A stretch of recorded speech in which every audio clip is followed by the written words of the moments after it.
We first want to discuss not only what's happened, but also what our country's role is going to be going forward as we talk about Afghanistan. We're joined this morning by Congressman Brett Guthrie of Kentucky's 2nd District. Thanks for being with us, Congressman. Hey, good morning. First, we want to ask you, what are your thoughts on what you've seen unfold over the past few days in Afghanistan?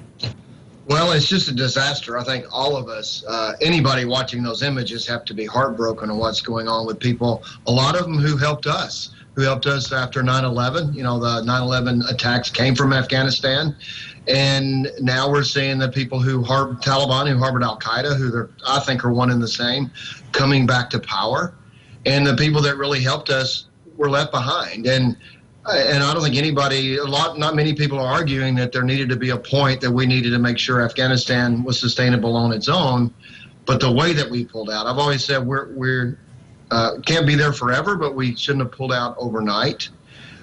Just before Congress adjourned in the end of July, we passed a bill to give even more authority to the president to bring about 37,000 special immigrant visas, people who are our interpreters, who you'll hear soldiers all over TV this morning talking about how their Afghan partners kept them alive.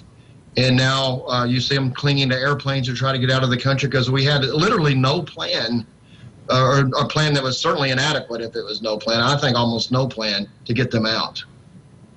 And Congressman, we have heard the last couple of days a lot of things that we should have done as a country, or things we could have done better as far as our government dealing with this withdrawal. What do we need to do going forward? What role can Congress play? What role does the U.S. have now in Afghanistan with this crisis?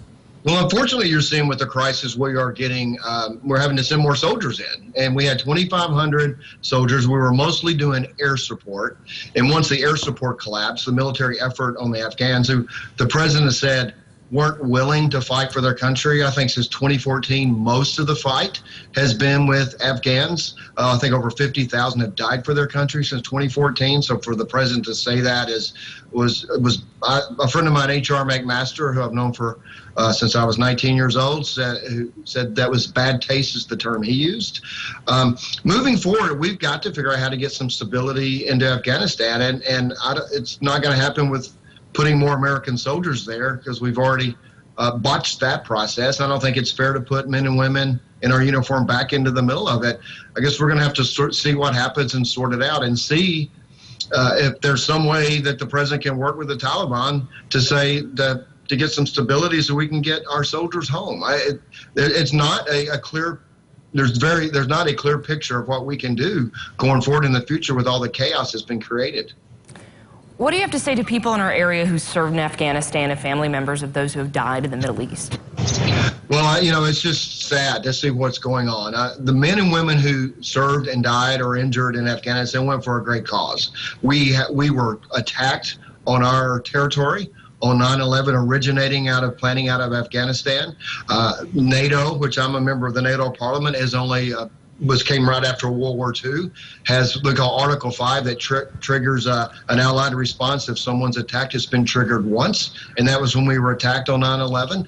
And so it was an attack on us, and our men and women responded bravely and honorably.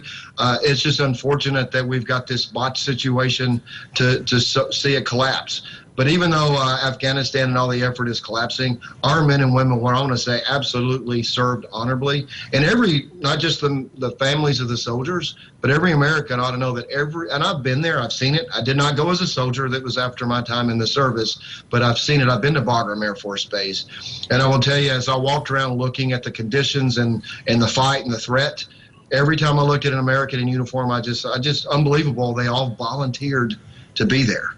Every single one of them, without fail, volunteered to be there. And that just should make every American proud. Well, Congressman, a situation we're watching closely. Thanks for making time for us this morning. Well, thank you. Thanks for having me this morning. I'm sorry under these circumstances.